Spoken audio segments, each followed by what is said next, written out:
Hello दोस्तों, मेरा नाम चित्रेश कुमार है। आज के इस वीडियो में बात करेंगे क्रॉलिंग और कॉगिंग क्या होता है, ये इंडक्शन मोटर में क्यों होता है, ये प्रॉब्लम्स आती क्यों हैं, क्रॉलिंग और कॉगिंग के बारे में, इसको कम कैसे कर सकते हैं।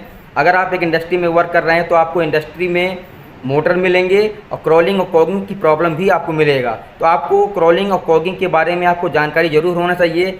इसको कम कैसे कर सकते हैं इसको भी आपको पता होना चाहिए। तो इस वीडियो में क्रॉलिंग और कॉगिंग के बारे में डिटेल में बात करेंगे, इसको कम कैसे कर सकते हैं ये भी जानेंगे। दोस्तों चलिए शुरू कर लेते हैं बगैर टाइम वेस्ट किए।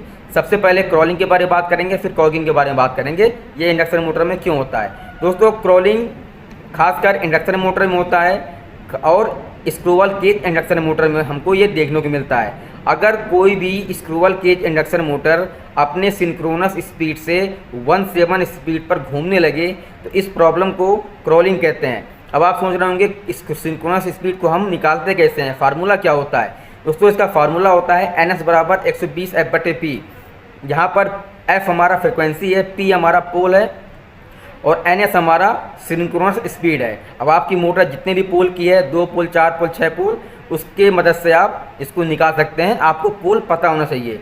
अब दोस्तों बात ये आती है कि इसको हम कम कैसे कर सकते हैं, ये किस वजह से होता है। दोस्तों इसका होने का जो मेन रीज़न होता है वो हार्मोनिक्स इफेक्ट होता है, खासकर ऑड हार्मोनिक्स जैसे 3rd harmonics, 4th harmonics, 7th harmonics. अगर ये हमारे सिस्टम में ज़्यादा बढ़ जाते हैं तो हमको इंडक्शन मोटर में क्रॉलिंग की प्रॉब्लम देखने को मिलता है। अब बात ये आती है कि इसको कम कैसे कर सकते हैं। दोस्तों जो हमारे VFD होते हैं, MV ड्राइव्स होते हैं, ये हमारे मेन सोर्स होते हैं जो एक्टिव सोर्स होते हैं हमारे इंडस्ट्री में हार्मोनिक्स इफेक्ट को पैदा करने के लिए। दोस्तों जो VFD होता है ये 3rd हार्मोनिक्स और 4th हार्मोनिक्स का एक एक्टिव सोर्स है जो हार्मोनिक्स इफेक्ट को प्रोड्यूस करता है, जिसकी वजह से हमारे स्क्रूवल केज इंडक्शन मोटर में क्रॉलिंग को देखने को मिलता है। अब यही कारण होता है 3rd हार्मोनिक्स, 4th हार्मोनिक्स, जिसकी वजह से हमको ये प्रॉब्लम देखने को मिलता है, ये समस्या हमको फेस करना पड़ता है। अब दोस्तों ये कम कैसे कर सकते हैं। दोस्तों जितने भी हमारे VFD होते हैं, जो MV ड्राइव्स होते हैं, ये मेन सोर्स होते हैं और हर VFD में, हर MV ड्राइव में आपको फ़िल्टर्स देखने को मिलेंगे। इस फिल्टर की मदद से हम किसी भी सिस्टम में हार्मोनिक्स इफेक्ट को कम कर सकते हैं, खासकर ऑड हार्मोनिक्स जैसे 3rd हार्मोनिक्स, 4th हार्मोनिक्स, जो कि इसके मेन सोर्स होते हैं, एक्टिव सोर्स होते हैं हार्मोनिक्स इफेक्ट को प्रोड्यूस करने के लिए। और इसी वजह से मोटर में, स्क्रूवल केज इंडक्शन मोटर में हमको क्रॉलिंग देखने को मिलता है। अगर ड्राइव में फ़िल्टर्स लगे हुए हैं तो फ़िल्टर की मदद से हम क्रॉलिंग को, समस्या को ख़त्म कर सकते हैं और हार्मोनिक्स इफेक्ट को भी हम कम कर सकते हैं। अब दोस्तों बात आती है कॉगिंग क्या होता है। दोस्तों कॉगिंग होता क्या है कि जो भी हमारा मोटर होता है, स्क्रूवल केज इंडक्शन मोटर होता है, दोस्तों एक मोटर में 2 भाग होते हैं, एक रोटर होता है, एक स्टेटर होता है। दोस्तों रोटर, अगर हम रोटर में वोल्टेज दे रहे हैं तो वोल्टेज देने से मोटर में करंट जनरेट होगा, प्रोड्यूस होगा, तो स्टेटर का करंट अलग होगा और रोटर का करंट अलग होगा। अब दोस्तों जब ये एक दूसरे से आपस में लॉक हो जाएंगे, जब रोटर का, स्टेटर का और रोटर का जो मैग्नेटिक फील्ड के कारण अगर ये आपस में लॉक हो जाएंगे तो ये कॉगिंग होता है।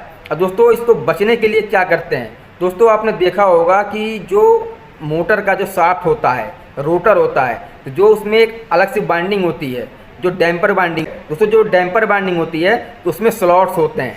आपने देखा होगा कि उसमें एक स्लॉट्स होते हैं जो तिरछे आकार में बने होते हैं।